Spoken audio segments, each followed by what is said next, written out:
Alright, gaming mice. The market is flooded with them, man. You can search for weeks, months, and still be unsure on what to get. Now, I've been through a bunch. My first being the Combator Wing, a Chinese knockoff that got the job done. Since that mouse, I've been through a good 4 or 5 mice, ranging from Corsair to Razer, then ending my search with the Logitech G900. But that's a $150 mouse. Not everyone wants to drop that kind of money or spend hours searching for a decent mouse. So what I have here for you is a $25 ambidextrous mouse that gets my seal of approval. What's good, people? I'm YetiMachete, and this is the IVSO Gaming RGB mouse. Let's check it out.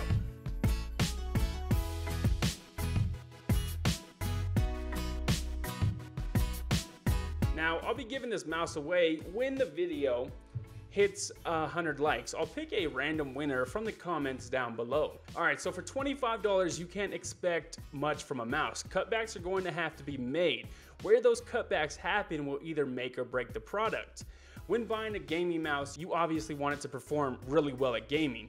You want it to be precise when you're aiming. You don't want any slowdown or jitter. Now, I'm pleased to say that this mouse performs extremely well when it comes to gaming. I've been using it for the past few days and I'm extremely pleased with its overall performance. Switching from my Logitech G900 to this, I thought I would notice a drop when it comes to my accuracy while playing PUBG, Rainbow Six, and other games, but my aim was still on point. That's once I got the proper DPI setting for me right. Because unfortunately, there's no software with this mouse, which is a big letdown.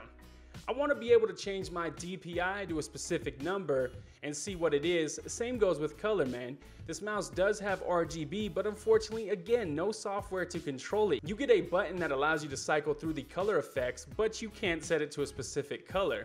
Above that color button, you have the DPI button, which allows you to toggle your DPI through a series of presets. You have 500, 1000, 2000, 3500, and last 5000, which is extremely fast. I typically play on a 2000 DPI, so that's more than you will ever need. On the side of the mouse is where you will find your 2 thumb buttons. Now, I love having extra buttons on the side when gaming. I personally think it's a must. So I'm pleased to see that it's included here with this mouse.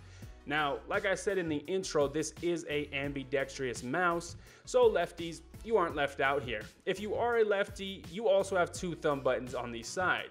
There is a button on the bottom of the mouse that'll allow you to switch it between left and right-handed mode. So we know it's good for gaming. The next most important thing, in my opinion, is comfort. Now, unfortunately for me, this mouse is, well, just okay. Now, granted, I have big hands. I think this mouse is much better suited for people with small to medium-sized hands. That being said, I love the grippy rubberized textures on the side of the mouse. Same goes for the clicky feedback that I get from the mouse clicks. A lot of cheaper mice have mushy mouse clicks, but I was happy to see that they did not cheap out there. Where they did cheap out though is the scroll wheel. Now, it feels decent overall, but I prefer to have a bit more resistance in my scroll wheel and a bit more feedback, but instead I'm stuck with a scroll wheel that in my opinion is lacking a bit. But you know what? Considering the price and the performance of this mouse, I can't be too mad. I'm happy to see that IVSO went with a braided cable.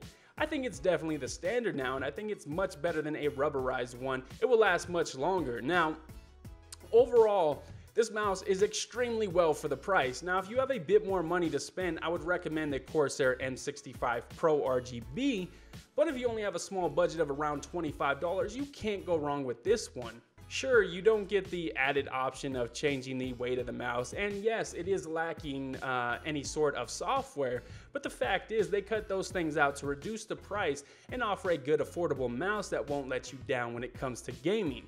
I'll throw a link in the description if you want to pick this mouse up. As always, I'll try to find the cheapest price for you guys. Now, if I missed anything or you have any questions, definitely let me know in the comments down below. I'll try to help you guys. Anyway, that's going to wrap up the video. If you guys enjoyed this video, please remember to smack that like button. And if you haven't yet, definitely check out my other content. Consider subscribing. I would appreciate it greatly. Anyways, I'm signing off. Catch you guys in the next one.